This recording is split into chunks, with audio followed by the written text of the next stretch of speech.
살아계신 우리 주 하나님 아버지, 저희들 죄에서 구원해 주시고 영원한 천국 소망을 가지며 진리 안에서 자유를 누리며 살 수 있도록 허락하여 주신 은혜에 진심으로 감사를 드립니다.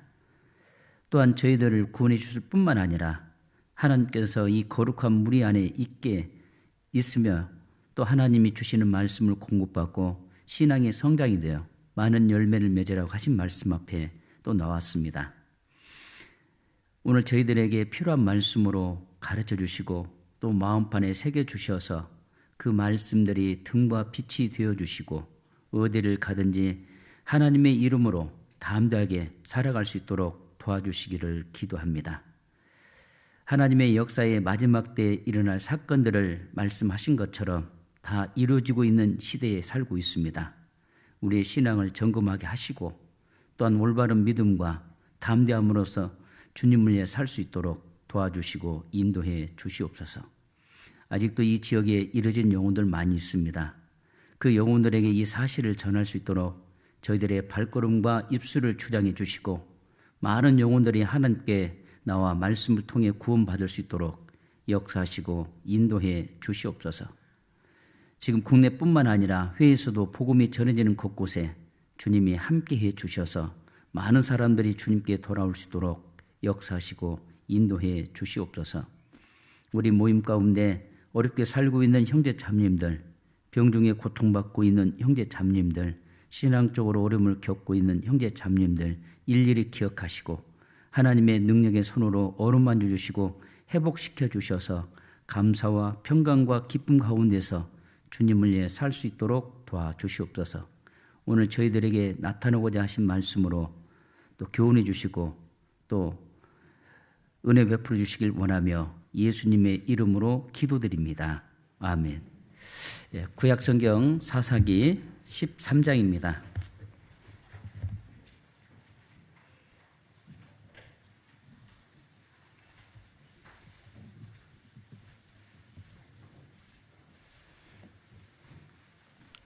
사사기 13장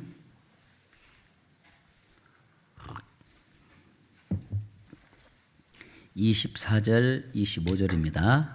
구약성경 사사기 13장 24절 25절입니다. 여인이 아들을 낳음에 이름을 삼손이라 하니라. 아이가 자라매 여호와께서 그에게 복을 주시더니 소라와 에스다라올 사이 마하네단에서 여호와의 신이 비로소 그에게 감동하시니라. 안녕하십니까? 자주 뵈서 반갑습니다. 근데 자주 뵈서 반갑긴 한데 빨리 이 코로나가 종식이 되어서 더 활발하게 복음이 전했으면 좋겠다 싶습니다. 이제 이 코로나라는 게 벌써 1년이 지금 넘어가는데요. 이제는 이제 코로나보다는 이제 우리는 담대하게 하나님의 이름으로 나가는 것이 바람직하지 않는가 싶습니다. 그 골리앗과의 그 전쟁하는 그 가운데 골리앗 앞에 어느 누구도 나가지 않았잖아요. 어찌 보면 그 골리앗을 보면은 굉장히 강한 사람이잖아요. 그래서 어느 누구도 나갈 수 없었지만 다윗은 하나님의 이름으로 골리앗 앞에 나갔습니다. 그래서 승리했죠. 이제는 우리는 코로나라는 큰 산이 우리 앞에 있었습니다. 이제는 1년이라는 세월을 지내보니까 이거 아무것도 아니구나라는 것을 점점 이제 깨닫게 되죠. 그래서 이제는 코로나라는 산이 있었지만 우리 뒤에는 하나님 계시잖아요. 그래서 만군의 여호와의 이름으로 나갈 때 그 높은 산도 이겨낼 수 있고 골리앗 같은 사람들도 이겨낼 수 있다. 코로나도 이겨낼 수 있다라는 그런 자신감을 가지고 우리가 신앙생활 했으면 좋겠다 싶습니다. 물론 매일 문자 날라오죠. 아산 천안 쪽에 자주 이렇게 지금 그 확진자가 이렇게 나타나고 있는데 그래도 우리 형제 자매들은 어쨌든 간에 잘 피하게 해주시잖아요. 그래서 안전수칙만 잘 지키면 이 높은 산인 것처럼 보였던 코로나도 쉽게 피할 수 있다. 이제는 코로나가 아니라 내가 매일 하나님이 나에게 허락해 준 이 시간 속에서 만군의 여호와의 이름으로 나가고 있는가를 살펴보는 것이 바람직하다고 생각합니다. 그래야 한다면 코로나뿐만 아니라 이보다 더 어려운 일들을 잘 이겨낼 수 있다고 생각합니다. 왜 그러냐면 요즘은 또 이렇게 그 뉴스를 이렇게 보면 이보다도 더 큰 코로나보다도 더 몇 배가 무서운 것들이 돌아온다고 지금 많이 방송에 나오잖아요. 이것을 이겨내지 못하면 그 다음 이겨내겠어요. 그래서 이보다 더 큰 산이 있더라도 우리는 만군의 여호와의 이름으로 나간다면 승리하게 해준다. 그런 자신감을 가지고 신앙생활에 열심히 매진했으면 좋겠습니다. 자, 오늘은 삼손에게 복 주신 하나님이라는 제목을 가지고 함께 교훈을 받고자 합니다. 하나님은 사람을 하나님의 형상대로 창조했습니다. 그리고 모든 사람이 다 구원받기를 원하고 계시죠. 그리고 구원받은 사람이 하나님을 증거하면서 신앙의 성장이 되면서 많은 열매가 맺는 것, 그걸 복이라고 합니다. 그 복받는 삶을 살으라고 하죠. 바꿔 말하면 하나님께서 삼손에게도 그랬잖아요. 삼손은 태어났을 때 나시린으로 태어났습니다. 나시린이라는 것은 이제 하나님만을 증거하면서 살아야 하잖아요. 평생. 그게 복을 누리는 거거든요. 그런데 하나님이 주신 능력을 하나님을 위해서 쓰지 못한다면 그 복은 누릴 수가 없겠죠. 그래서 삼손은 복을 누리지 못했던 것들이 여러 가지가 있지만 그중에 부모의 말씀을 거역했습니다. 왜 그러냐면 이방 여인을 아내로 삼겠다 하는데 부모는 절대 안 된다고 했잖아요. 그런데 삼손은 자기 욕심과 종욕에 넘치죠. 청년이기 때문에. 그리고 자기 고집과로 인해서 결국에는 자기 그 신앙이 무너진 것을 우리가 볼 수가 있습니다. 그래서 이 무너지는 걸 보면은 작은 죄를 허락하게 된다면 결국에는 큰 죄에 무너지게 돼 있어요. 처음에는 이 삼손이 두 여인을 이방 여인을 아내로 받아들였잖아요. 그런데 큰 문제는 없었어요. 물론 잘못된 거 있지만, 그러나 세 번째 드릴라를 만남으로 인해서 결정적인 순간에 하나님이 말하지 말은 비밀을 알려줌으로 인해서 결국에는 두 눈을 잃어버리게 됐고 하나님을 위해서 쓰임받지 못하는 것을 결과를 낳게 되잖아요.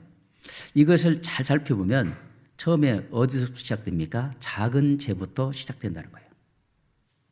우리는 작은 죄를 대수롭지 않게 생각하다 보면 그 다음에 조금 큰 죄가 나를 도전합니다. 이미 작은 죄에 대해서 감각을 잃었죠. 그 다음에 중간에 또 죄가 오면 감각을 잃은 상태예요. 그리고 결정적으로 이제 무너뜨릴 수 있는 그 죄에 대해 다가갔을 때도 그 죄가 제 앞에 보면은 감각을 잃어버린 겁니다. 그러므로 인해서 어떻습니까? 감각이 잃어지니까 결국에는 하나님의 능력이 떠나버렸잖아요. 그래서 우리는 신앙생활하면서 물론 큰 죄도 항상 경계해야 하지만 작은 죄를 경계해야 합니다. 이 작은 죄를 경계하지 못한다면 삼손처럼 결국에는 넘어질 수밖에 없음을 우리에게 교훈하고 있습니다. 또 한 가지로는 이 교만이 얼마나 무서운지를 몰랐죠. 우리가 성경에 기록된 성경을 보고 또 성경 속에서 넘어진 사람들을 이렇게 살펴보면은 전부 다 교만 때문에 넘어졌다는 거예요. 이 교만은 우리가 수없이 듣는 말씀이지만 끊임없이 나를 공격하고 나를 괴롭히고 하나님하고 갈라서게 만드는 것이 교만이잖아요. 그래서 이 교만은 마음이 높아지면 아무것도 안 보이는 거예요. 교만이 오게 되면은 자기를 속인다고 했습니다. 그래서 높은 산에 하늘을 깃들지라도 하나님이 그 사람들을 끌어내려 버린다 했거든요. 성경 구약 성경 오바다입니다.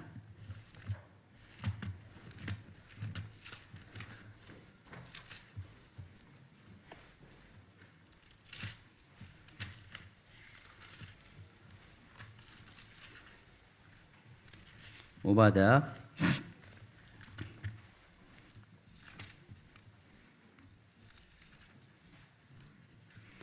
요나 앞에 있습니다. 오바댜 요나 앞에 1장 3절입니다. 바위 틈에 거하며 높은 곳에 사는 자여, 내가 중심에 이르기를 누가 능히 나를 땅에 끌어내리겠느냐 하니 너희 중심의 교만이 너를 속였도다. 내가 독수리처럼 높이 오르며 별 사이에 깃들일지라도 내가 거기서 너를 끌어내리라. 나 여호와가 말하였느니라. 요즘 과학이 발달됨으로 해서 인공위성을 많이 쏘아서 지금 화성까지 가잖아요. 야, 사람의 이렇게 기술이, 사람들의 능력이 대단하다는 거잖아요. 그러다 보니까 하나님은 온데간데 없고 그 교만이 하늘을 찌르잖아요. 그래서 하나님 뭐라고 했어요? 끌어내린다고 했습니다. 교만한 자는 하나님이 끌어내리셔요. 삼손도 하나님이 그 능력을 줬으면 그 능력을 늘 가지고 겸손하고 낮아진 가운데서 쓰임받게 해주신 거 감사해야 하는데 결국에는 어떻습니까? 그 교만이 결국에는 자기를 무너뜨리게 만들잖아요. 그래서 우리가 신앙생활을 하면서 항상 경계할 것들이 작은 죄, 교만을 경계해야 한다는 것을 교훈하고 있습니다. 그래서 시편 1장 1절에 보면 복 있는 사람은 악인의 꾀를 쫓지 않냐며 죄인의 길에 서지 않냐며 오만한 자의 자리에 앉지 않냐고 그랬잖아요. 자, 구원받은 그리스도인들이 복을 누리려면은 뭐가 따른다고 했어요? 오만한 것, 죄의 길, 그리고 악인의 길이죠. 이 세 가지가 계속 평생 내 뒤를 따라다니면서 나를 방해하고 신앙생활을 하지 못하도록 항상 방해한다는 것을 알면은 경계하겠죠. 그래서 대표적으로 그걸 이겼던 사람이 창세기 39장 10절에서 12절에 보면 요셉이죠. 요셉이 이제 장성이 돼가지고 보디발의 아내가 요셉만 보면은 동침하자고 계속 꼬드겼잖아요. 그래도 그걸 뿌리쳤습니다. 결정적인 순간에 아무도 없는데 요셉이 자기 집에 이제 시무를 보는데 혼자만 있었잖아요. 보디발의 아내 혼자 있었잖아요. 야, 우리 아무도 없는데 우리 너고 둘이 동침하고 나면 입만 다물면 될 거 아니냐. 달콤한 유혹이잖아요. 그런데 요셉은 거기서도 뿌리치고 그 자리를 빨리 떠났습니다. 자, 이게 우리 교훈인데요. 죄 짓는 곳에 오래 머물면 안 된다는 거예요. 오래 머물면 무너지게 돼 있잖아요. 그래서 삼손이 그 드릴라 옆에 오래 머물므로 인해서 어떻게 됐어요? 하나님의 비밀을 알게 됨으로 인해서 머리가 밀어지고 그리고 하나님의 능력이 떠났고 두 눈을 잃어버렸습니다. 죄 짓는데 오래 머물게 되면 하나님을 보는 눈, 하나님이 역사하는 거, 말씀이 어때요? 가려지겠죠. 그리고 가려지면 어떻습니까? 하나님 곁을 떠날 수 있습니다. 하나님의 능력이 삼손을 떠났듯이 우리도 마찬가지입니다. 죄 짓는데 세상 것에 오래 머물게 되면 하나님의 뜻을, 하나님이 원하는 것을 것에 살 수 없음을 우리에게 교훈하고 있습니다.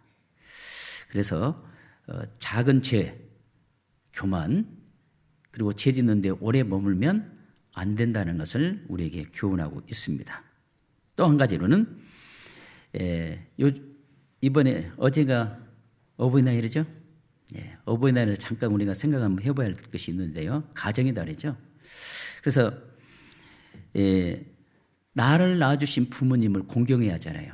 삼손은 공경을 못했어요. 그래서 그 공경을 하지 못하니까 결국에는 두 눈을 잃어버렸고 하나님의 능력이 떠났잖아요. 십계명을 이렇게 보면은 1계명부터 4계명까지는 하나님께 대한 계명이고 5계명에서부터 10계명까지는 사람께 대한 계명이잖아요. 그래서 첫 번째 그 계명이 사람께 대한 첫 번째 계명이 내 부모를 어떻게 했어요? 공경하라 그랬잖아요. 보이는 부모를 공경하지 못하면 보이지 않는 하나님을 어떻게 공경할 수 있겠어요? 보이는 부모를 사랑하지 못하면 어떻게 보이지 않는 하나님을 사랑할 수 있겠습니까? 그래서 이 부모님을 통해서 부모님이 자식에게 베풀어진 걸 통해서 하나님의 사랑을 배우게 되죠. 그래서 실제로 부모님이 나를 낳아주시고 나를 키워주시고 나를 보살펴 주었잖아요. 부모된 입장으로서는요, 자식을 위해서는요, 뭐든지 헌신하고 희생합니다. 남들이 내 자식을 미워하고 좀 싫어하더라도 그 부모는 절대 싫어하지 않고 미워하지도 않습니다. 허물이 보이더라도 덮어주는 게 부모의 마음이잖아요. 그래서 그 부모님들은 오기야 금이야 우리를 키워줬잖아요. 그런데 나이가 좀 먹고 머리가 좀 크면 어때요? 부모의 말을 안 듣습니다. 내가 알아서 다 할게요. 특히 나이가 드시면 드실수록 부모님의 말을 무시합니다. 그런데 왜 무시할까 살펴보면요, 이제 나이가 드셨잖아요. 그런데 부모는 자나깨나 자식 걱정하잖아요. 그런데 그 자식 걱정하는데 자식된 입장에서 보면은 잔소리같이 들리는 거예요. 그런데 부모된 입장으로 볼 때는 자식이 옳은 길을 가고 있지 않거든요. 왜 그러냐? 부모는 이미 그 길을 걸어왔고 경험했잖아요. 오래도록 그 경험함 속에서 이 길을 가면 안 되고 저 길을 가면 된다는 걸 알기 때문에 옳은 길을 가라고 계속 권면해 준데도 자식들은 잔소리처럼 들어요. 그리고 자기 고집대로 하다가 실패하는 사람들 많잖아요. 그걸 많이 보죠? 그래서 옛날에는 공경했는데 요즘은요, 이응자를 빼버리고 거기다 기역자를 붙였어요. 그래서 지금은 부모를 공격합니다. 그죠? 자, 부모를 공격하시는 분들이 어떻게 하나님을 섬기겠어요? 당연히 하나님도 공격하죠? 하나님을 공격한다는 건 뭐예요? 말씀을 가르쳐 줬고 말씀을 배웠는데도 순종하고 믿고 따라가는데 순종하지 않고 자기 고집대로 가잖아요. 하나님, 말씀에는 그렇게 됐는데요. 내 계획이 있잖아요. 내 꿈이 있잖아요. 이것부터 하고요. 똑같잖아요.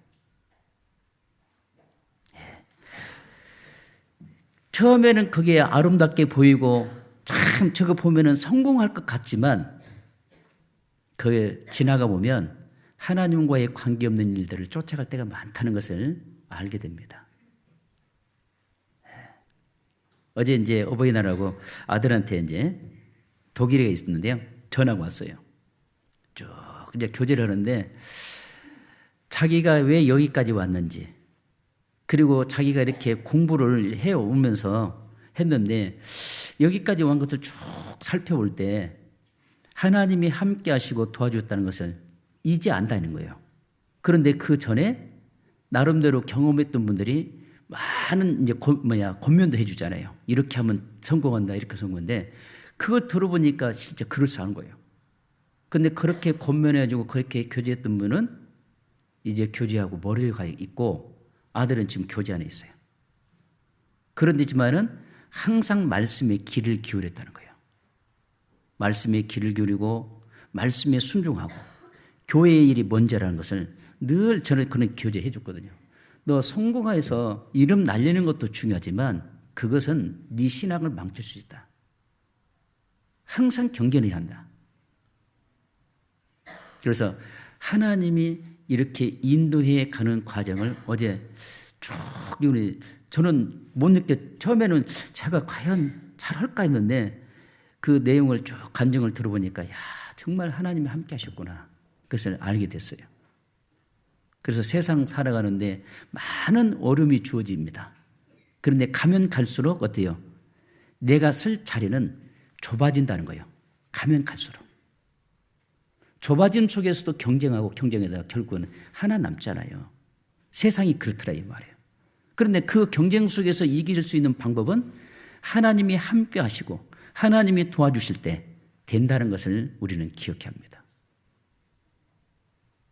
아들이 그 말 하더라고요.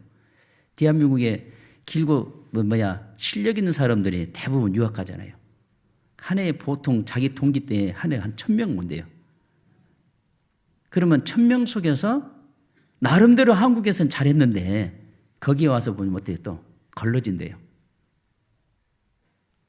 걸러지고 또 학교 들어가야 하잖아요. 학교 들어가면 어느 공부해야지. 학교 들어가야죠. 학교 들어갔는데도 또 걸러지는 거예요. 특히 외국 사람들은 자국민 사람들 예를 들어서 10명을 뽑으면 자국민 사람 7명, 8명 뽑는데요. 나머지 2명 내지 3명은 외국 사람 뽑는데요.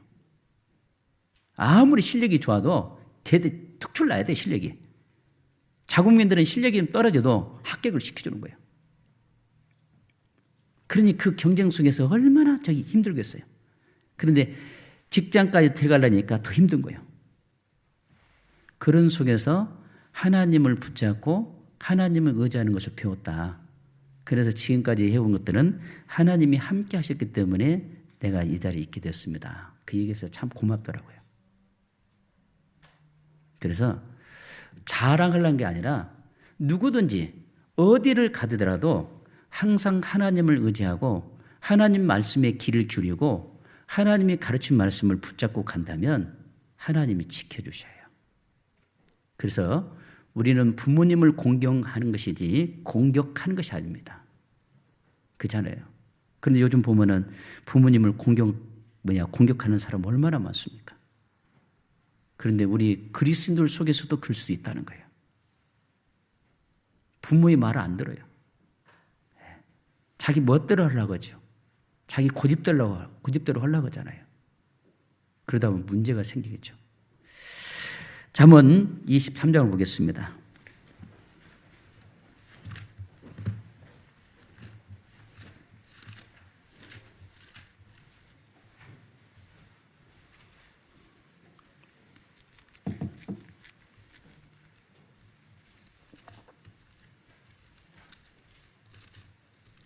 (23장) 22절. 너 낳은 아비에게 청종하고 내 늙은 어미를 경히 여기지 말지니라 그랬잖아요. 아비에게 청종이라는 부모님 가르침이죠. 부모님의 가르침에 귀를 기울이고 또 늙은 어머니를 경히 여기지 말라 그랬잖아요. 나이 드셨다고 그래서 무시해서는 안 됩니다. 저분이 나를 어머니가 부모가 안 계셨으면 내가 그 자리에 있겠습니까? 내가 지금 현재 이 자리에 있겠습니까? 부모님이 나를 낳아주시고 나를 정말 오기야 금이야 해서 나를 키워주셨잖아요. 그걸 아셔야 돼요. 근데 우리는 그 공을 잊어버리죠. 그런데 내 자녀를 키우면서 조금 느끼죠. 자녀를 키우면서. 어떤 특공대 나온 여군들이 있잖아요. 그분들이 이제 나름대로 대단한 분들이더라고요. 그래서 유아 교육하고 특공대 교육하고 지금 현재 내 앞에 2가지가 주어졌습니다. 어떤 것을 선택하렵니까? 처음에는 머뭇머뭇하다가 딱 하더라고요. 차라리 훈련받으러 가겠습니다. 유아 교육이, 자기 자녀 교육이 그렇게 어렵다는 거예요. 그죠? 그런데 어렵지만은 내가 부모를 공경하게 되면 자녀들 키우는데도 어렵지 않습니다. 왜? 부모가 부모를 공경하는데 자녀들도 그걸 당연히 보고 배우잖아요. 그런 말 잘 듣잖아요. 근데 나는 부모에게 공경하지 않으면서도 자녀들에게는 효도하라 하면 되겠어요. 그래서 부모된 입장에서도 먼저 어떻게 해야 돼요? 잠언 22장 6절에 보면은 마땅히 행할 길을 아이에게 가르치라. 그리하면 늙어도 그것을 떠나지 아니하리라 했잖아요. 그러면 마땅히 행할 길을 아이에게 가르치라고 했잖아요. 그럼 무엇을 행할 걸 가르쳐야 돼요? 신앙을 가르쳐야 하잖아요. 그러면 신앙을 가르쳐 주려면 먼저 부모님이 구원받았으면 구원받은 부모로서 어때요? 말씀을 공급받고 말씀의 가르침을 받고 그 말씀에 의해서 경험한 것을 아이에게 그대로 전달해 줘야 하잖아요. 근데 부모님이 경험이 없으면 아이들에게 전달하겠습니까? 그냥 너 머릿돌 했냐? 찬미됐냐? 암숙했냐? 그리고 끝. 그게 교육이 아니에요. 내가 말씀을 배워봤고 이런 경험했을 때 하나님께서 이런 말씀을 나는 교훈받았다. 그걸 아이들에게 교훈받는 걸 하나하나 늘 심어주는 겁니다. 그리하면 아이가 늙어서도 떠나지 않겠죠. 부모를 공경해. 말씀이 그를 늘 붙잡아 주잖아요. 우리가 그걸 알잖아요. 그래서 부모도 자녀들도 서로 공경해야 돼요. 에베소서 6장을 보겠습니다.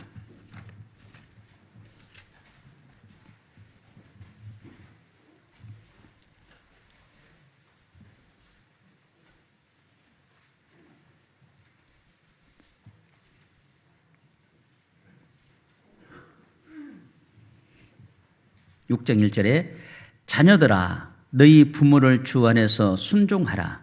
이것이 옳으니라. 내 아버지와 어머니를 공경하라.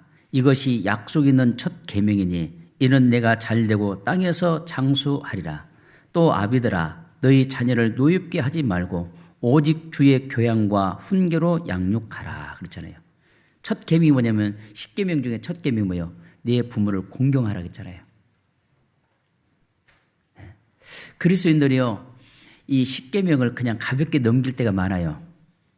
우리는 집회 때만 율법을 듣잖아요. 실제로 생활 속에 보면요 1계명부터 4계명까지는 하나님께 대한 계명이잖아요. 하나님이 살아계시고 역사하신 것을 늘 이 계명을 통해서 봐야 하거든요. 외워서 그냥 지나가는 게 아닙니다. 실제로 하나님이 살아계셨다는 걸 우리가 믿었고 부모를 섬김으로써 하나님을 섬기잖아요. 하나님이 보이는 부모를 섬기라고 말씀하셨으니까요. 근데 우리는 10계명을 무시하고 넘어갈 때가 많아요. 그리스도인들이요. 그런데 믿지 않는 사람들은 그래도 나름대로 10계명을 외워가지고요. 외우기는 하잖아요. 우리는 외워졌습니까? 다른 건 못 외우더라도 5계명은 외워야 하잖아요. 내 부모를 공경하라. 그래서 아버지와 어머니를 공경하는 첫 계명이라고 했죠. 10계명에 비춰서 하나님을 부모를 하나님께 부모를 섬기라겠구나. 그래야 함으로써 보이지 않는 하나님을 섬길 수 있잖아요. 내 아비들아 너희 자녀를 노엽게 하지 말고 오직 주의 교양과 훈계로 양육하라. 자, 이 말씀 보면 참 힘들죠. 어렵죠. 자녀들 말 안 듣죠. 내 뜻대로 안 되죠. 아이고 열받죠. 그런데 아이들에게 어떻게 조금 전에 말한 것처럼 내가 말씀을 통해서 내가 공급받고 말씀으로서 가르침 받았으면 아이에게도 계속 그렇게 가르쳐 주는 거예요. 계속 끊임없이. 결국에는 그 말씀이 아이 속에 새겨져요. 그 말씀이 그 아이를 인도해 가셔요. 변화시켜 가고요. 그러니까 부모된 입장으로서 아이들에게 자녀들에게 물론 공경받기는 당연하지만 공경받기에서도 부모도 아이들에게 잘 가르쳐야겠죠. 우리가 다른 건 뭐 있겠습니까? 교제의 중요성, 말씀에 순종하고 교회에서 끊임없이 끝까지 이 무리 안에 남아 있는 것을 가르쳐야 합니다. 그리고 하나님 앞에 귀하게 쓰임 받는 자녀로 성장할 수 있도록 하는 일이 부모 역할이잖아요. 그 역할이 될 때 하나님은 기뻐하실 겁니다. 그게 복을 누리는 거예요. 그죠? 그게 복을 누리는 거예요. 그래서 저 아들 얘기해서 좀 미안한데요. 참 어제 저는 개인적으로 흐뭇했어요. 오래간만에 지금 아이가 30살인데 야 30년 동안 이렇게 쭉 이렇게 신앙서 부모된 입장을 보면 좀 의심사는 것도 많잖아요. 저게 정말 구원받았을까? 좀 그럴 때 많죠. 그런데 이렇게 쭉 지나온 길을 자기 간증을 들으면서 참 어제 개인적으로 굉장히 흐뭇했어요. 이놈이 확실하게 구원받고 열심히 사는구나. 그러니까 하나님이 도와주시는구나. 코로나 속에서도 하나님이 그 무한한 그 경쟁 속에서 뚫고 들어가게 해주시더라고요. 500명 4명을 뽑는데 500명 모였대요. 그 중에서 외국인이 1명 들어갔다는 건 놀랍지 않습니까? 이게 하나님의 기적이에요. 하나님의 기적. 물론 실력이 좋아서 들어간 게 아니라 하나님의 기적이다. 이 아이가 그 말을 들어요. 하나님의 도우심이었고 하나님의 기적이었습니다. 또 그 속에서 또 무한한 경쟁이 또 시작이 돼요. 그래서 끊임없이 경쟁한다. 내가 이걸 알았다면 저 공부 안 했다고 그러더라고요. 몰랐으니까 갔죠. 그렇지만 하나님이 이끌어가는 그 과정 속을 저도 몰랐지만 하나님이 이렇게 이끌어 가셨구나. 그래서 내 아이도 하나님이 어떻게 이끌어 가셔서 어떻게 사용하는지 그것을 먼저 부모가 성경 안에 늘 붙잡고 살면 그 아이도 부모의 신앙의 영향을 받고 그 믿음 안에서 끝까지 살게 됩니다. 맞죠? 네, 자식 자랑해서 죄송합니다. 그래서 하여간 우리가 끊임없이 그런 걸 때 해야 하는데 그게 우리가 복받는 일이에요. 자, 그래서 바울이 에베소 교회에서 3년 반 동안 말씀을 주야로 가르치면 눈물을 흘리면서 가르쳤잖아요. 그래서 에베소 교회를 떠나면서 마지막 유언이라고 했죠. 한 가지 남겨놓고 간 게 있습니다. 가장 중요한 것이 뭡니까? 말씀께 부탁하는 게 그랬어요. 말씀께. 왜 말씀께 부탁을 하냐? 그 말씀이 그분의 신앙을 세워요. 그래서 에베소 교회에다가 뭐라고 했어요? 말씀을 붙잡고 있으라고 했잖아요. 사도행전 20장 32절에 그렇게 기록해 놓으셨어요. 말씀께 부탁을 하니. 그래서 에베소 교회가 처음에 말씀을 붙잡았을 때는 어떤 일이 벌어집니까? 거짓된 교리, 거짓된 형제들, 잘못된 것들이 있으면 다 드러내서 다 정리했잖아요. 그런데 말씀을 놓으니까 어떤 일이 벌어져요? 니골라당이 들었죠? 그러니까 우리는 평생 어때야 돼요? 말씀을 붙잡고 있어야 돼요. 바울이 에베소 교회에다가 부탁했던 게 뭐예요? 말씀께 부탁하노니. 그 말씀이 붙잡고 있을 때 그 말씀이 그분의 신앙을 붙잡아주고 성장시켜주고 열매를 맺게 하고 끝까지 무리 안에 있게 해주신다는 겁니다. 말씀을 놓아버리면 어떤 일이 벌어질까요? 마음이 완악해진다고 했어요. 사도행전 28장입니다. 사도행전 28장.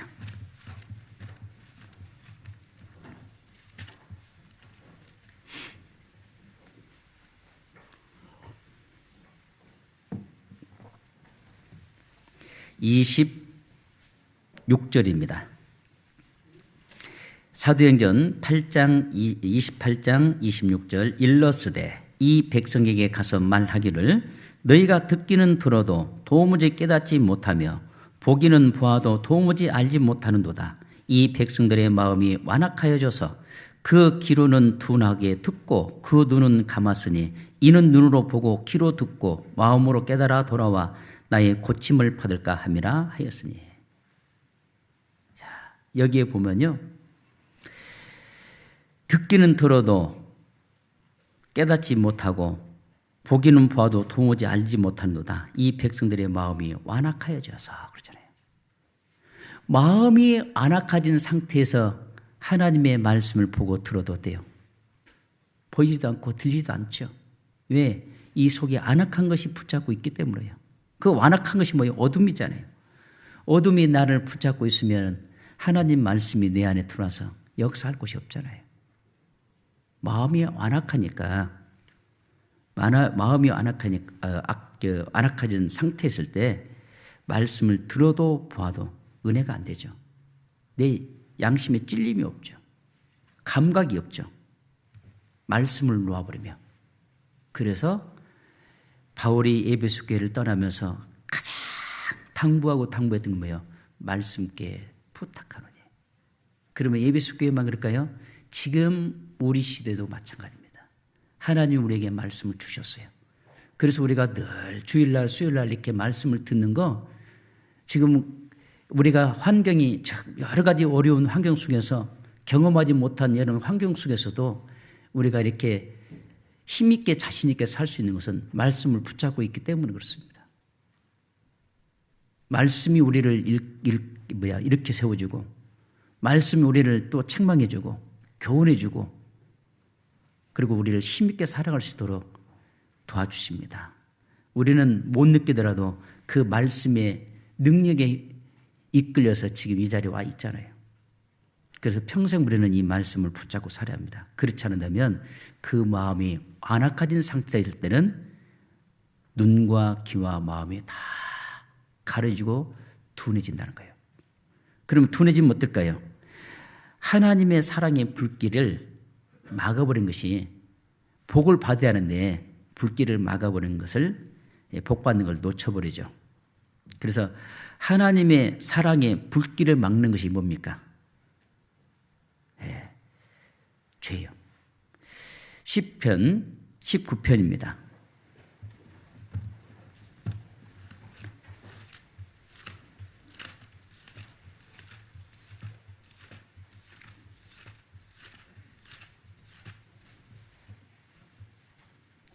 (13절)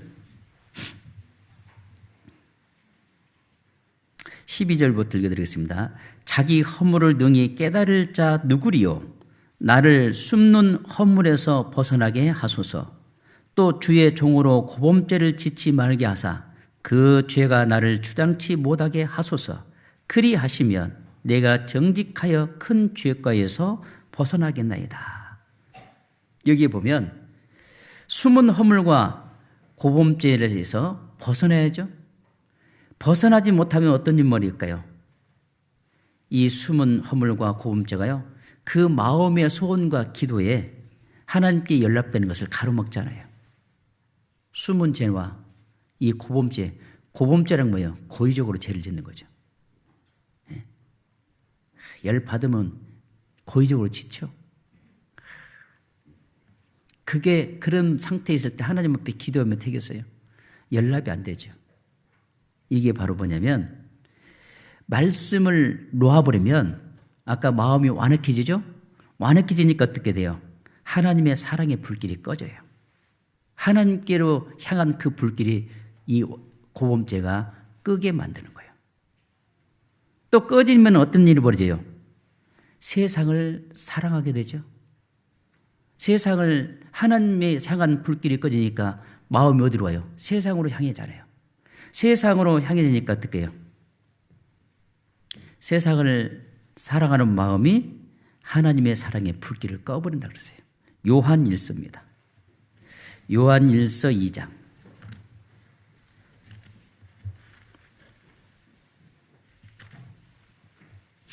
요한일서 2장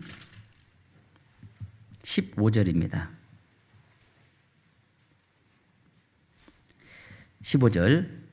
이 세상이나 세상에 있는 것들을 사랑치 말라. 누구든지 세상을 사랑하면 아버지의 사랑이 그 속에 있지 아니하나니.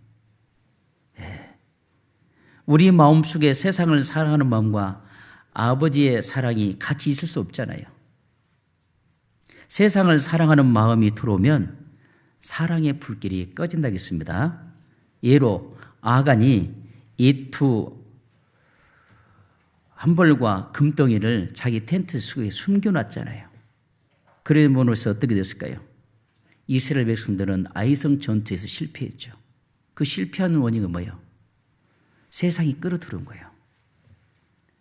세상은 사랑의 불길을 꺼버림과 동시에 하나님께 향하는 힘이 잃어버리죠. 그래서 세상이 들어오는 것은 삶의 가치와 목적을 바르게 하지 못하는 게 하는 겁니다.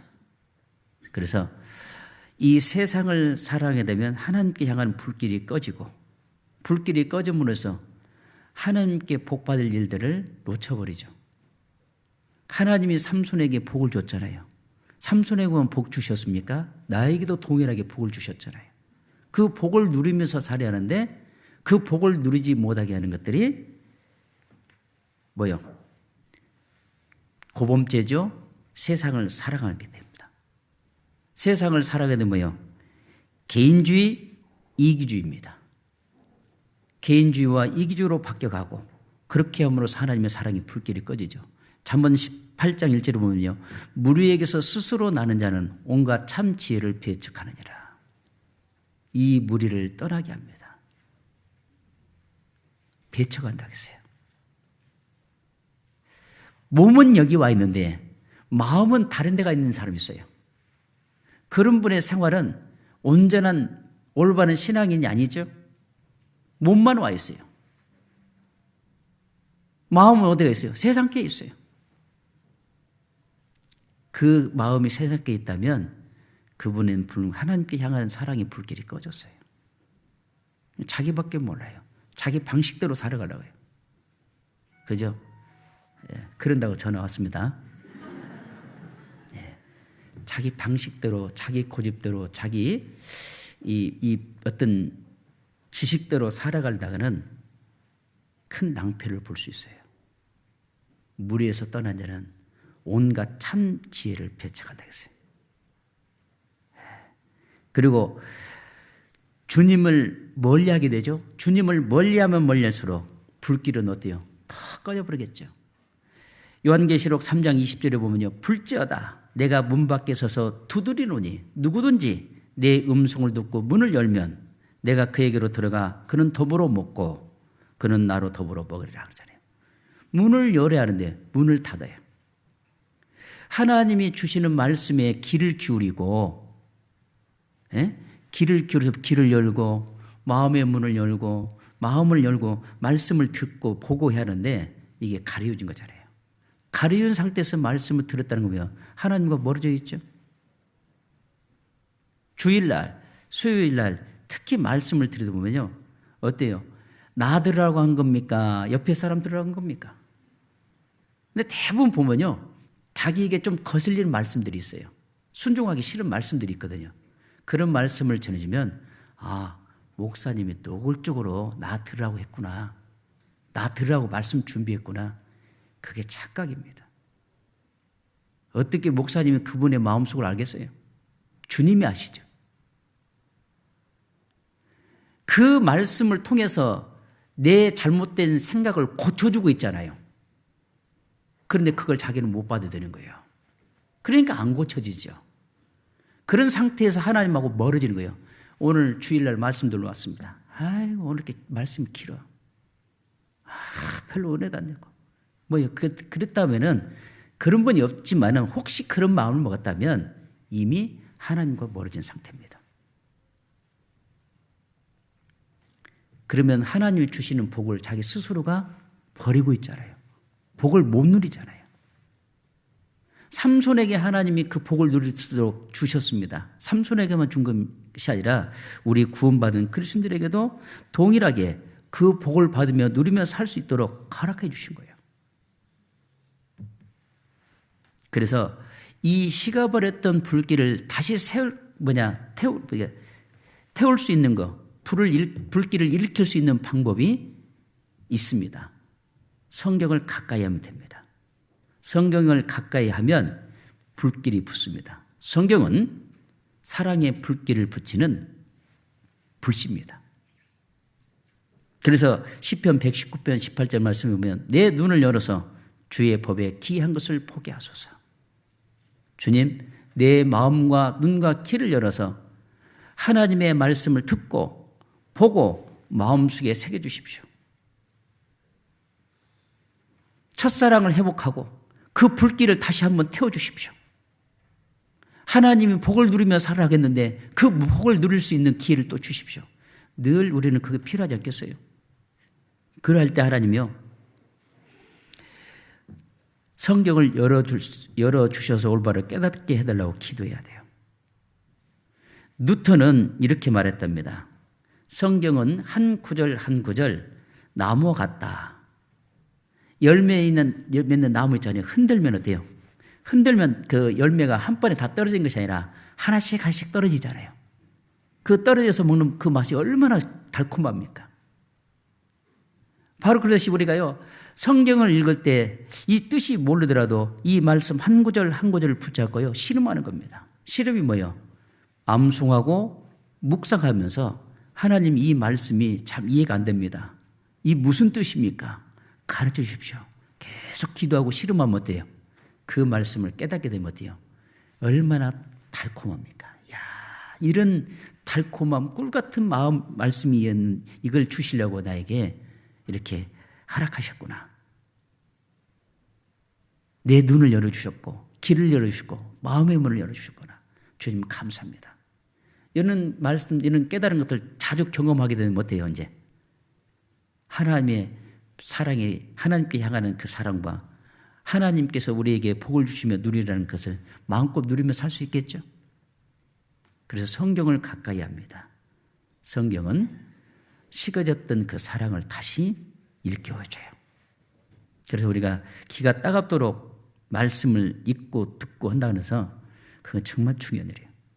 제가 담임 목사님 말씀하시는 것을 듣고 저도 참 부럽더라고요. 작년 한 해 보니까 성경 3도 가신 분이 꽤 많았다고. 성경 한 권씩인가 선물했다 그랬죠? 근데 한 번 읽은 사람은 거기에 끼도 못 든다고.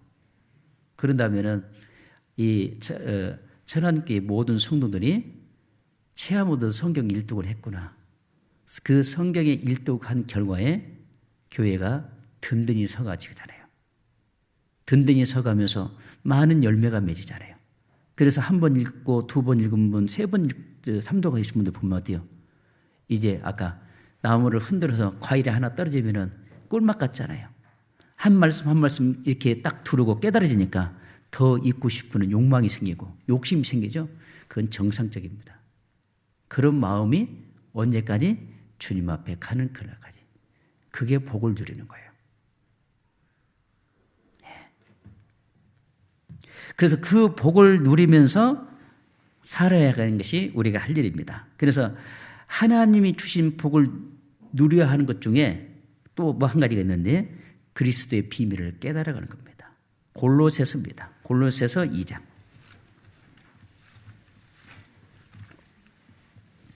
골로새서 2장 2절 3절입니다.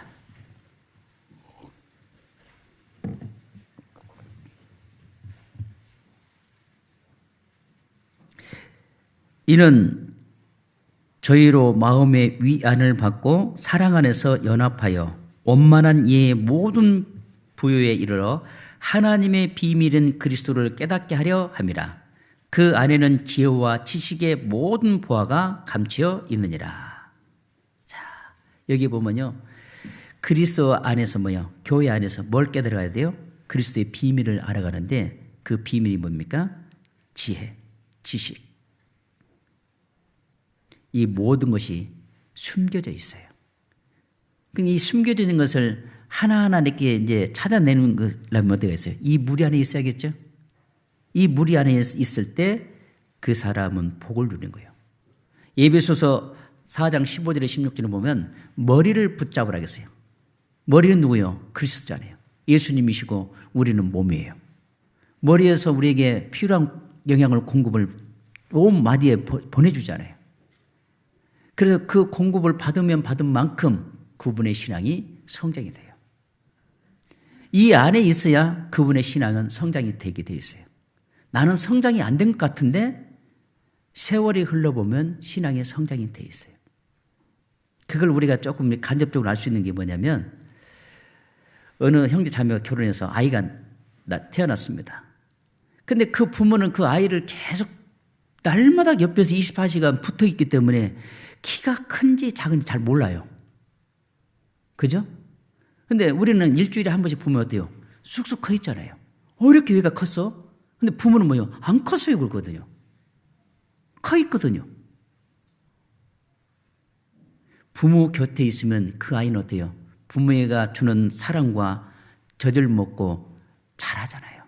바로 그러듯이 우리도 이 무리 안에 있어야 하나님 주시는 사랑을 공급받으면서 우리 신앙이 무럭무럭 자라고 많은 열매가 맺는 겁니다. 그게 그리스도의 사랑을 깨달은 것이 비밀을 깨닫는 것. 그 깨달으면 깨달은 만큼 그 사람은 복이에요. 그래서 구약 성경에도 신명기 성경에 보면요. 성경에도 하나님의 가르친 명령을 지켜가라 그랬어요. 좌로나 우로나 치우치지 말라 그랬어요. 그 명령을 지켜갔을 때 너희에게 영원한 복이 돌아간다 그랬어요. 말씀을 붙잡고 살아갈 때 영원한 복을 주신다 그랬어요. 복 받으면서 살아가겠다 그랬어요. 그런데 신앙생활하면서 복 받는 것을 복을 받지 못하게 하는 것들이 방해하는 것들이 우상이었어요. 구약시대 보면 우상이죠. 그래서요, 너는 자기를 위하여 새긴 우상을 만들지 말아겠어요. 그래서 바다에서 나오는 거, 산에서 나오는 거, 여러 가지 짐승이나 여러 가지 모양을 만들어서 거기에 절하지 말라 그랬어요. 우상을 섬기면 3대가 망한다 그랬어요. 우리나라 옛날에 사극을 보면 3대는 망해보면 어때요? 자식 대를 이을 수 없잖아요. 근데 반대로 하나님의 말씀을 순종하고 하나님 뜻을 쫓아간다면 천대가 복을 받는다 그러세요. 천대가 복 받는 건 뭡니까? 내가 구원받았으면 자녀에게, 그 자녀도 또 자녀를 낳으면 그 자녀에게 계속 복음이 전해지잖아요. 그게 은혜잖아요. 그게 복 받는 일이잖아요. 근데 이 복 받는 것을 놓치게 하는 것들이 뭐예요? 우상을 섬기게 합니다. 그걸 경계해야겠죠.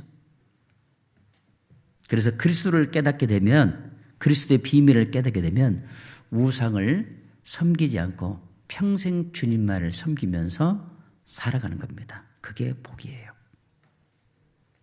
그래서 하나님의 화를 아담에게 이끌어 줬습니다. 언제요? 아담을 깊게 잠들게 해가지고 아담의 갈비 빼서 하와를 만들었잖아요. 창조해가지고요. 하와를 아담께 데려다 줬어요. 그래서 아담은 하와를 보고 뭐라 하겠습니까? 내 뼈 중에 뼈요, 내 살 중에 살이로다. 그렇게 말했습니다. 얼마나, 이거 우리가 말로만 그랬지, 그때 당시 아담이 얼마나 감동이었고 얼마나 기뻤겠어요. 그걸 예로 또 여러분들도 결혼했잖아요. 결혼 전에 소개를 받기도 합니다. 처음에는 마음에 드는 것 같기도 하고 안 드는 것 같다가 한 번 보고 두 번 보고 세 번 보면 자꾸만 보고 싶죠. 그래서 사랑이 싹이 트고 더 사랑스러워졌고, 이제는 안 보면 어때요? 단 몇 초만 안 봐도 어때요? 보고 싶은 그런 마음들 경험했죠? 아직 청년들은 경험 안 해봤죠? 그게 정말 어떻게 보면 아담이 내 뼈 중에 뼈요, 살 중에 살이로다. 실은 하나님이 나에게 맞는 짝을 주셨어요. 그 짝에 평생 둘이 이제 협력해서 주님을 섬기가는 것이요. 그게 복이에요. 그래서 교회에서나 이렇게 맞는 짝들을 소개해 줄 때 기도하면, 하나님이 나에게 맞으니까 저 짝을 주었다. 처음에 말을 들어보고 이렇게 얼굴, 예형을 보면은 마음에 안 들을 수 있어요. 그런데 깊게 기도해 보면, 정말 이 자매, 이 형제, 하나님이 정말 주셨구나. 그걸 알게 돼요. 오래전에 밑에 집안 고창에 있었더니 목회했을 때였습니다. 형제하고 서울에 있는 자매를 소개했어요. 형제는 마음에 들었는데 이 자매는 마음에 안 들은 거예요. 막 비비 꽂고, 막 형제가 막 만나러 가면 막 피해가려고 하고, 이렇게 주변에 보면 가족들은 저렇게 좋은 형제인데 왜 안 살라고 하냐고. 당사자는 막 그러잖아요. 그러다가 1년이라는 시간이 걸려서 결혼을 하게 됐어요. 결혼하고 신혼여행 갔다 와서 이제 자매가 바뀌어졌어요. 정말 하나님 맺어준 짝이었다고. 신혼여행 갔다 오면 사람이 180도로 바뀌더라고요. 저 형제 아니었으면 어땠을까? 하나님이 맺어준 짝은요, 감동이 됩니다. 그래서 지금 여러분도 어쨌든 간에 하나님이 맺어준 짝입니다. 그 맺어준 짝을 늘 뼈 중에 뼈요, 살 중에 살이라 한 것처럼 형제나 자매나 자기 형제, 자기 자매를 사랑해야 합니다. 사랑하지요? 대답을 안 해. 정말 사랑해야 돼. 그러니까 하와를 한번, 아담을 생각해 봐요. 하와를 만드셔가지고 아담께 데려줬잖아요. 바로 하나님이 나에게 내 짝을 만나게 해줬다니까요. 뼈 중에 뼈요, 살 중에 살이다. 그러면 어떻게 부부는 서로 협력해서 서로 사랑하면서 주님을 위해 살았잖아요. 그게 그 뼈 중에 뼈요, 살 중에 살이라는 그 감동을, 주님을 위해 살 때 그 감동은 계속 이어지잖아요. 그게 복 아니에요? 아이고, 저 인간 왜 만났을까? 내 눈이 삐었지. 그러면 어떻겠어요? 항상 이 마음속에 답답하잖아요. 마지못해 살아. 그러면 되겠어요? 그건 복을 차는 거잖아요. 가끔 어르신들 그러잖아요. 너는 복을 차고 산다고. 사람은 완벽하지 않습니다. 장점, 단점 많습니다. 오히려 단점이 더 많습니다. 그래서 좋은 점 하나 있을 거 아니에요. 어떤 사람은 그랬잖아요. 아이를 낳았는데 닮은꼴이 하나도 없더래. 이거 혹시 남의 어디서 또 훔쳐온 거 아니야? 그러다 보니까 어느 날 발을 이렇게 목욕을 시켜서 발가락 보니까 발가락이 닮았더래. 그 뒤로부터는 그 아이가 얼마나 사랑스러운 거예요. 그래서 부부는 하나님이 맺어준 겁니다. 그거는 잊어서는 안 돼요. 그래서 내 옆에 있는 아내, 남편을 사랑해야 돼요. 더더욱더 그리스도인들은 더 사랑해야 돼요. 세상 사람들은 허물만 보니까 헤어지잖아요. 그 기쁨 속에 진짜를 못 보는 거예요. 근데 우리 그리스도인들은 허물보다는 저분의 구원해 주신 하나님을 바라보고 하나님이 저 남편, 아내를 변화시키는 거 바라보면서 야, 하나님이 함께 해주시구나. 그걸 경험하면 서로 사랑하게 돼 있잖아요. 네. 그래서 부부간에 서로 사랑해야 합니다. 혹시 오늘 교제 나오면서 부부싸움 하는 사람 없죠? 네. 두 번째로는 우리가 죄인으로 살았을 때 하나님께서 우리를 예수님께로 인도해 줬다는 걸 기억해야 돼요. 그렇기 때문에 우리가 구원을 받은 거예요. 네. 하나님이 우리를 예수님께로 인도해 주셨어요. 그리고 예수님이 하신 일을 보고 믿게 해주셨잖아요. 그리고 그때 깨달았을 때 어땠어요? 하나님 감사합니다. 감동이었잖아요. 기쁨이었잖아요. 그리고 남은 평생 주님만을 위해 살겠다는 그 마음들 있잖아요. 그것을 끝까지 붙잡고 가는 게 복이에요. 그런데 그 복을 놓쳐보려고 하죠. 이 무리를 떠나려고 합니다. 떠나려고 할 때 하나님이 나를 예수님에게 인도했다는 것을 기억한다면 떠날 수가 없겠죠. 그래서 하나님이 나를 예수님께로 인도해 주셔서 구원받게 해주셨다는 걸 잊어서는 안 되는 거예요. 그걸 늘 간직하며 살 때 복입니다. 또 구원받고 난 이후에 하나님께서 늘 우리를 진리 가운데로 인도해 주십니다. 그래서 우리가 말씀을 들을 때 감동이 되죠. 그래서 감동을 시켜주고 믿음으로 성장시켜 주시고 늘 도와주시면서 열매를 맺게 해주시고 있습니다. 그것도 믿어야겠죠. 그럴 때 복을 누리는 거예요. 근데 그 복을 놓아버리게 하는 것들이 뭐예요? 내 자신을 늘 살펴보면 내 속에 불평과 시기와 부정과 의심과 판단이 있어요. 이걸 품고 사는 사람은 불행해요. 그 자체가 불행해요. 근데 이걸 계속 공격해 오거든요. 이걸 품고 있으면 안 돼요. 이걸 불평과 시기와 부정과 의심과 판단을 이렇게 품고 있으면 그 삶 자체가 불행해요. 특히 우리는 구원받기 전에 부정적인 사람이었잖아요. 그런데 이제 구원받고 나서는 이 부정적인 사람에서 긍정적인 사람으로 바꿔놨거든요. 그럼 긍정적인 마음을 갖고 살아야 하는데 이 부정적인 것이 나를 계속 붙잡고 있다 보니까 긍정이라는 것을 생각을 못해요. 그러다 보니까 어떤 일이 벌어져요? 부정이라는 것을 품고 있으면 그 사람, 품고 있는 사람 마음 자체, 심령이 상해 있어요. 심령이 상해 있으면 어땠을까요? 마음이 어두워져요. 마음이 어두워지면 얼굴에다 써있죠. 얼굴에 근심, 걱정이 꽉 써있죠. 자기는 절대 안 그런다고 해도요, 써여 있어요. 마음에 불평과 그런 것들이 있으면 이 얼굴에 써여 있어요. 아무리 웃으려고 해도요, 써여 있어요. 감출 수 없는 거예요. 판단력이 흐려집니다. 그리고 말과 행동이 거칠어져요. 그리고 상대편의 허물만 보여요. 부정적인 마음을 갖고 있을 때. 그런데 긍정적인 마음을 갖고 있을 때는 누가복음 23장 34절에 보면요. 예수님이 십자가에서 죽으시면서 마지막 이제 기도하는 장면이 나오죠. 하나님, 저희들이 하는 일을 알지 못하느니 저들의 죄를 용서하소서. 예수님은 모든 사람의 죄를 지고 죽을 때 그 십자가 밑에서 바라봤던 그 유대인들의 종교가들과 많은 사람들이 말했어요. 야, 다른 사람은 구원하는데 너는 구원하지 못하느냐? 거기서 뛰어내리라 그랬잖아요. 그런데 예수님은 무슨 마음이었어요? 긍정적인 마음이고요.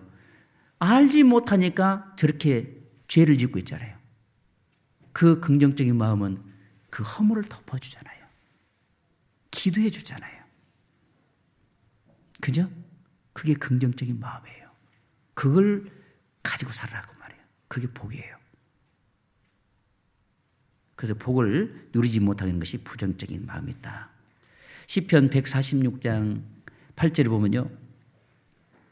여호와께서 소경의 눈을 여시며 여호와께서 비굴한 자를 일으키시며 여호와께서 의인을 사랑하시며.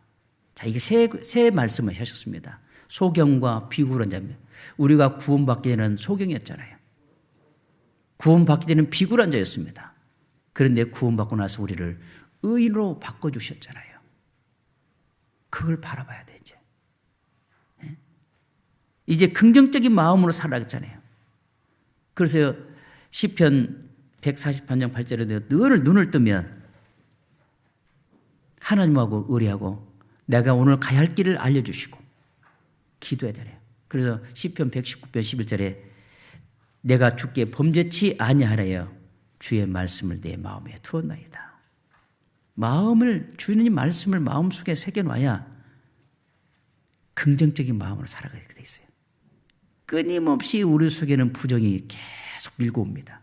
그잖아요. 조금만, 처음에는 조금 기분 좋을 때는 그런 것이 사라지는데 기분이 나쁘면 어때요? 그 부정이 탁 밀려고 또 판단하게 하잖아요. 시기하고 질투하게 하잖아요. 아, 이럴 때는 복을 못 누리게 하는구나 하는 것을 빨리 깨우치면 돼요. 그래서 우리는 하나님이 나를 구원하시기 위해서 예수님께로 인도해 주셔서 구원받게 하셨고, 그리고 이 무리 안에서 하나님이 주시는 말씀으로 늘 공급받고 성장하며 자라며 열매를 맺게 하라겠잖아요. 그게 복인데 그 복을 깨는 게 불평과 시기와 부정과 의심과 판단 이런 것들이 늘 부정적인 마음을 긍정적인 마음을 살지 못하도록 깨버린다는 것을 알아야 돼요. 그래서 우리가 이제 어떤 마음이냐, 우리가 신앙생활하면 상대편의 허물 보여요, 안 보여요? 좋은 것보다 허물이 더 많이 보여요. 그럴 때 우리는 욱하고 튀어나오잖아요. 그럴 때 참고 계속 기도해 봐요. 그러면 그분의 장단점을 하나님이 여러 보여주셔요. 아, 저분의 성격은 이렇구나. 저분의 장점은 이렇고 단점은 이랬었구나. 그러면 단점을 알았으면 자극 줄 필요 없잖아요. 그리고 좋은 점만 얘기하면요, 그분은 이제 좋은 일만 하게 돼 있어요. 근데 우리가 거기 좀 훈련이 필요하죠. 그래서요, 여기에 하나님이 다윗을 통해서 역사하는 것을 볼 줄을 알았다면요, 시므이가 다윗이 이제 그 죄를 범한 이후에 그 압살롬의 아들에 의해서 이제 궁궐에 쫓겨나가 있는 장면이잖아요. 있습니다. 그런데 이 시므이는 다윗을 뭐냐면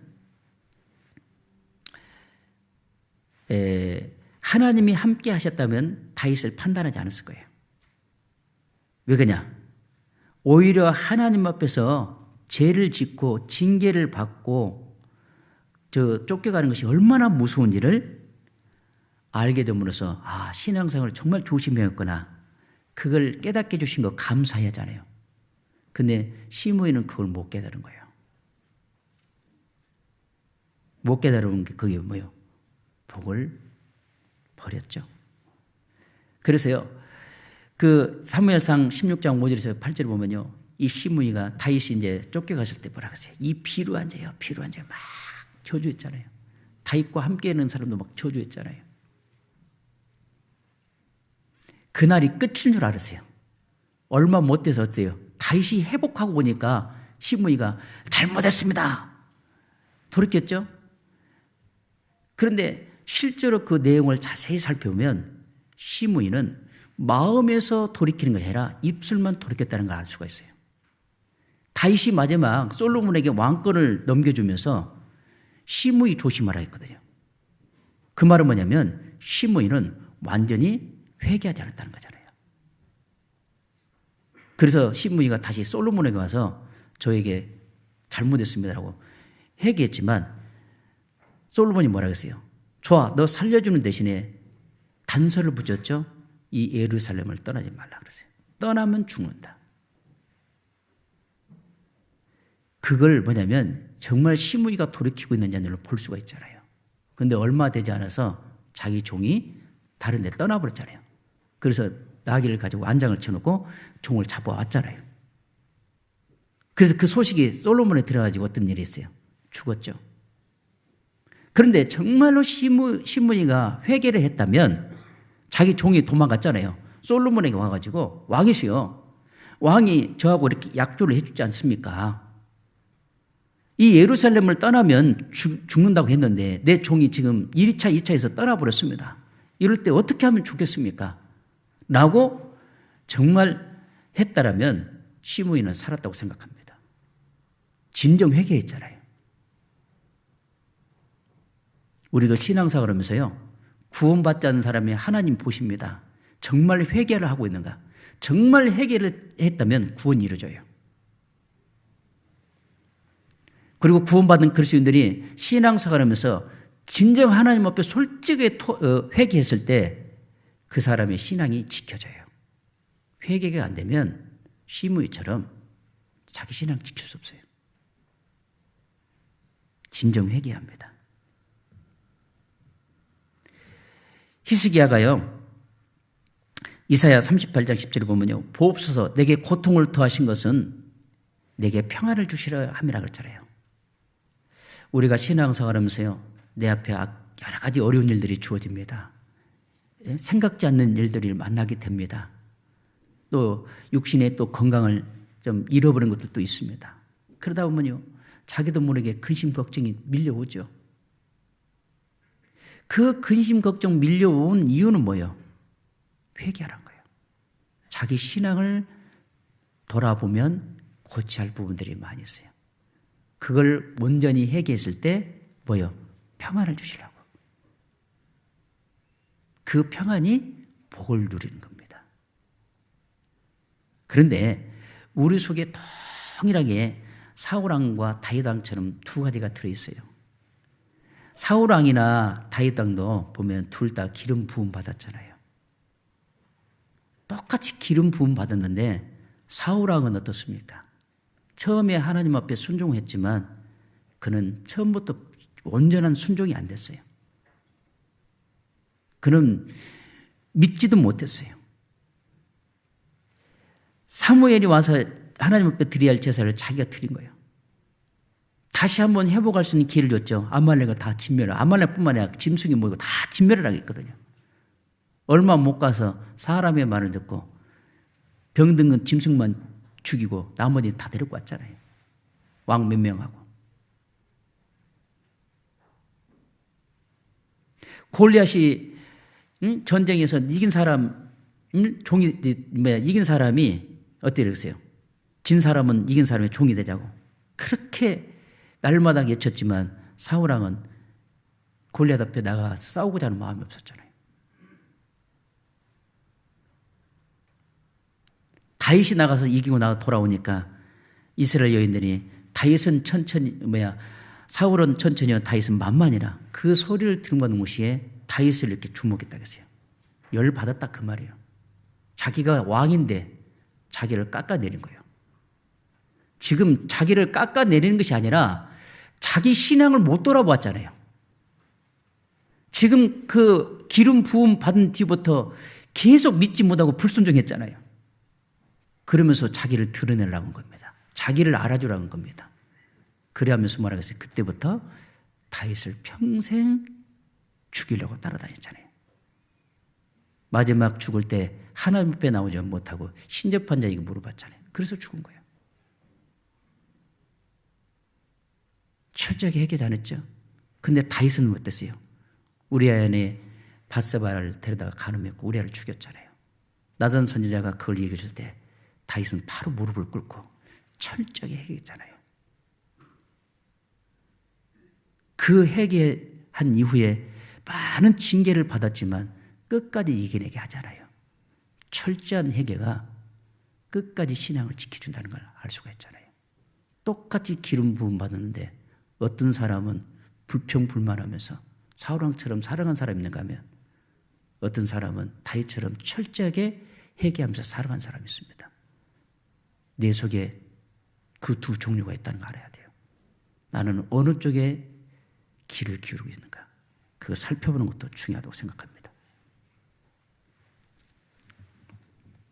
그리고 사무엘상 하 6장에서 보면 다윗이 언약궤를 이제 지고 이제 언약궤를 가지고 이제 궁으로 돌아오잖아요. 이제 근데 언약궤 앞에서 막 춤을 추죠. 막 춤을 추고 있을 때 미갈이 그걸 본 겁니다. 그러면 미갈이 속으로 어때요? 판단했죠. 아니 왕이 세상에 저렇게 국민 백성들 다 보는데 저렇게 요즘 우리한테 초하게 이렇게 막 춤을 추고 있어요. 꼴 좋다. 그런데 미갈은 뭘 봤습니까? 다윗의 춤추는 것만 봤어요. 다윗 뒤에 언약궤를 못 본 겁니다. 언약궤가 뭡니까? 말씀이죠. 말씀에 붙잡히고 말씀에 감동이 되면 저렇게 감동해서 춤을 추는 겁니다. 저렇게 기쁜 겁니다. 말씀에 치여 사는 사람들은 누가 뭐라도 어때요? 감동과 감사와 기쁨에 춤을 추고 있잖아요. 미갈이 그걸 못 본 거예요. 그걸 봤다면 야, 다윗이 저 말씀에 붙잡혀서 저렇게 사니까 야, 감동되고 춤을 추는구나. 나도 말씀에 붙잡혀 살면 저렇게 살겠구나. 복이죠. 돌아가고 미갈이 그러잖아요. 왕 체면을 챙겨야지. 그게 뭡니까? 그날 이후로요, 미갈은 아이를 낳지 못했어요. 성경에는 없었지만 아이를 못 낳았다면 뭐예요? 다윗이 가까이 안 했다는 거잖아요. 하나님 말씀에 붙잡혀 감동되지 않는 사람은 가까이 할 수 없는 겁니다. 말씀에 붙잡혀 사는 사람은 정말 감동되어 살아가는 겁니다. 그래서 우리는 우리 교훈이 뭐예요? 하나님의 교회를 통해서 역사하시는 것을 봐야 하잖아요. 형제 자매들의 변화되는 그 모습도 하나님이 역사하는 거 있잖아요. 그걸 봐야 하잖아요. 그걸 본다면 교회에서 하는 일에 불평이 나오겠어요? 오히려 감사가 기쁨이 나잖아요.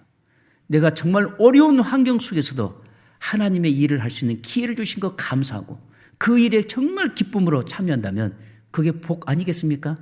그 복 받을 수 있는 기회를 줬는데도 어떤 사람은 마음속에 불편을 갖습니다. 미갈처럼.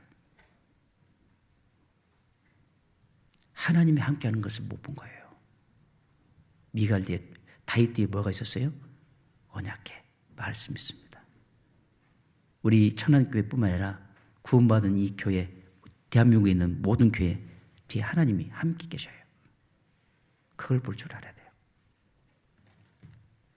그래서 예수님이 죽으실 때 보십시오. 아이고, 내가 억울해서 못 죽겠다. 나 힘들어서 못 죽겠다 했습니까? 예수님은 그 상관없이 우리를 죄를 위해서 죽어주셨잖아요. 그래서 주님 일에 한번 동참하자는 겁니다. 근데 그게 불편한 거예요. 힘드는 일이에요. 특히 물질 앞에서는 왜 내 마음이 정말 좁아지는지 모르겠어요. 물질 앞에는 인색해져요. 주님은 우리를 위해서 정말 피 흘려 죽으셨는데요. 생각 한번 해보십시오. 나를 구원해 주실 뿐만 아니라 주님이 나에게 주신 복을 한번 세어보십시오. 얼마나 많은지. 이 우리 주변에 구원 못 받고 하나님을 위해서 산다고 하는 사람들, 그 얼마나 불쌍합니까? 말씀을 들어도 못 깨닫는 그 모습 볼 때 얼마나 불쌍합니까? 그런데 나는 저런 분에 비하면 나는 구원해 줬잖아요. 나는 구원받고 천국 갈 수 있는 확실한 소망이 있잖아요. 그리고 하나님을 위해서 사는 그 기회를 준 거 얼마나 큰 이 복이에요. 그리고 구원받고 나서 오늘까지 실제로 하나님이 늘 나를 간섭하시고 나를 늘 필요한 것들 주시고 도와주시고 역사해 주셨던 걸 그거 모릅니까? 그 복을 줬는데도 우리는 만족이 없어요. 주님 일을 하자면 불편한 거예요. 그 복을 찬 겁니다. 무비보셋, 아브라함, 요셉도 보십시오. 그들은 처음에는 빈털털이었잖아요. 그런데 하나님이 그들에게 얼마나 축복을 해줬습니까? 그들에게만 줬습니까? 우리에게도 동일하게 복을 주시는 분입니다. 그래서 교회에서 하는 일에 정말 불만 갖지 마세요. 만약에 그거 있다면 철저하게 회개합니다. 다윗처럼. 그래야 복을 받는 거예요. 왜 복 받는 일을 스스로 팽개치냐고요. 예? 하나님은 복 받으며 살아라 그러는데 나는 스스로 복을 버려요. 누구 손해요 그러면? 내 손해잖아요. 그래서 내 마음속에 나를 구원해 주시고 나에게 많은 축복해 주시고 넘치도록 은혜를 베풀어 주신 거 셀 수가 없잖아요. 하나님 앞에 가보십시오. 얼마나 많은지요.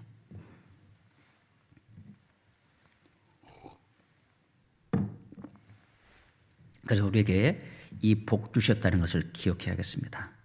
그리고 마지막 말씀으로 정리하는데요. 내 곁에 어떤 조력자가 있느냐가 중요해요. 내 곁에서 어떻게 교제하느냐 정말 중요합니다. 열왕기 하 5장 보면 10절에서 13절까지 조금 시간이 없으니까 제가 말씀으로 이렇게 정리해 보겠습니다. 지금 나아만 장군이 문둥병 걸렸죠. 그래서 문둥병 걸렸는데 이제 이스라엘의 작은 게르바이를 잡아왔잖아요. 그래서 자기 아내에게 이제 부리라고 종을 줬어요. 근데 나아만 장군이 문둥병 걸렸을 때 그 게르바이가 뭐라 했습니까? 이스라엘에 가서 선지자를 만나면 주인의 병을 낫을 수 있습니다. 자, 나아만 장군이 그 소식을 듣고 희망이 생겼잖아요. 왜 그러냐면 그 전에 장군이기 때문에 사방팔방 명의 같은 거 아주 요즘 말도 명의 안 찾아다녔겠어요? 나서 보려고 얼마나 노력했겠어요? 그런데 나설 수 없다는 소식을 듣고 있을 때 작은 게르바의 소리를 들으니까 희망이 생겼잖아요. 그래서 그 희망을 가지고 이스라엘 선지자를 만나러 갔잖아요. 거기까지는 좋았어요. 자, 선지자를 만나러 갔습니다. 엘리야를 만났는데 엘리야가 어땠어요? 나아만 장군 앞에 나오지도 않고 뭐라고 그랬어요? 사원을 보내가지고 요단강에 들어가서 7번 들어갔다 나오고 그냥 돌아가라 했어요. 이 말을 듣자마자 나아만이 열받아버린 겁니다. 왜 열받았습니까? 지금 나아만 장군이 열받았다는 것은 지금 자기가 문둥병 걸렸다는 걸 잊어버린 거예요. 내가 장군이야. 나가 나아만이야. 내 말 한마디면 너 어쩔 줄 알아? 지금 자기를 지금 내세우고 있는 거예요. 자기를 알아주라는 거예요. 엘리야가 와서 직접 얘기를 했다면 좋은데 그것도 사안을 보내갖고 나를 무시해? 요단강 보니까 요단강 물이 어때요? 더럽게 보이는 거예요. 우리 고향에 가면 이보다 더 깨끗한 물이 있다. 가자 그랬잖아요.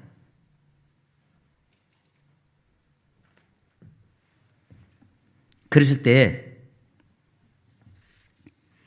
같이 함께 왔던 종들 있잖아요. 그걸 조력자라고 저는 생각합니다. 그 종들도 이렇게 생각할 수 있어요.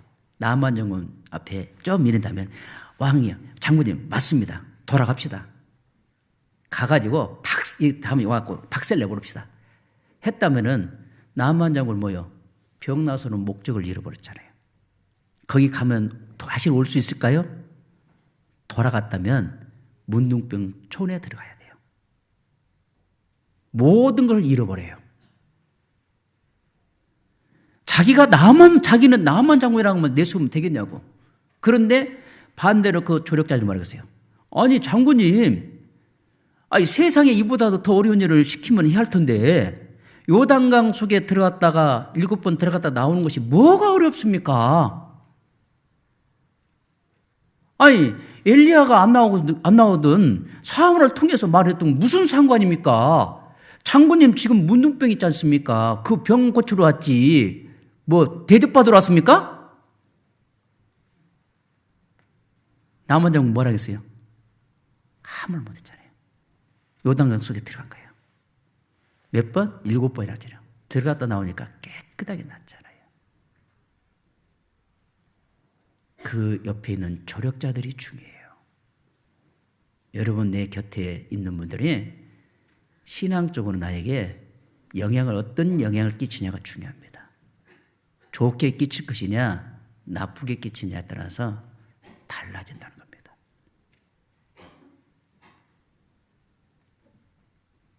나만 장군은 할 일이 뭐예요?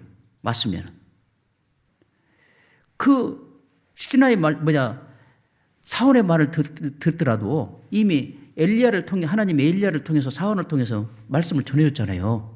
그럼 그 말씀을 듣고 순종하면 되는데 안 하려고 그런 거예요. 우리도 실제로 지금 그렇습니다. 엘리야가 있는 곳하고 요단강 사이에 우리도 가운데 끼어 있어요. 우리는 하나님 말씀 계속 공부받고 듣는데 요단강을 안 보는 거예요. 안 들어가려고 하는 거예요. 안 들어가면서 뭐라 그러냐? 불평합니다. 지금 형편이 이런데요. 지금 형편이 지금 코로나 시대인데요. 지금 형편이 이렇게 어려운데요. 꼭 해야 하겠습니까? 하나님 뭐라 그랬어요? 요단강 들어갔다 나오라 그랬잖아요. 들어갔다 나와가지고 병이 안 났다면 나만 장군이 화를 내도 문제는 안 생기잖아요. 그런데 화를 내기 전에 요단강 안 들어가고 다음에 들어가지도 않은 상태에서 화를 내는 건 잘못된 거잖아요. 우리가 나만 장군처럼 요단강 안 들어가고 불평합니다. 화를 냅니다. 그리스도 옆에서 누가 교제해 줘야 돼요? 나도 그리스도 하면은 그런데 어쨌든 말씀 듣고 말씀에 순종해 보니까 이렇게 하나님이 도와주시더라.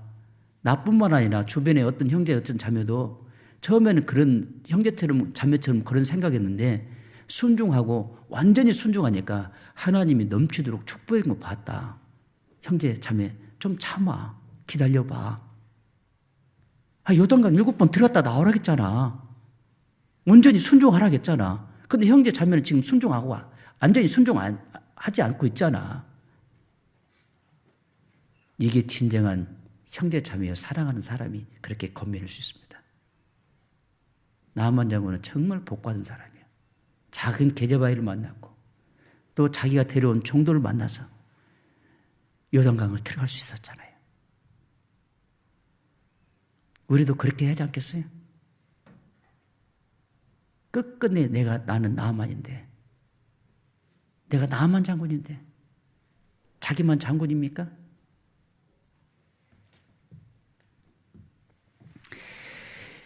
요단강 속에 들어갔다 나왔을 때 하나님의 능력이 나타났잖아요.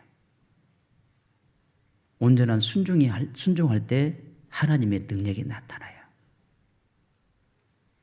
맞죠? 그래서 이제 나가 누구? 나만인데 하면 안 돼요. 나만인데 하면은 자기가 문둥병 걸리는 걸 모르잖아요. 나만 장군처럼. 자기가 지금 잘못 살고 있는 걸 모르잖아요. 하나님 앞에 내가 치료받고 하나님께 말씀으로 은혜 받고 하나님을 하기로 해서 나왔으면은 말씀을 들었으면 순종하는 거잖아요. 그럴 때 복이에요. 그래서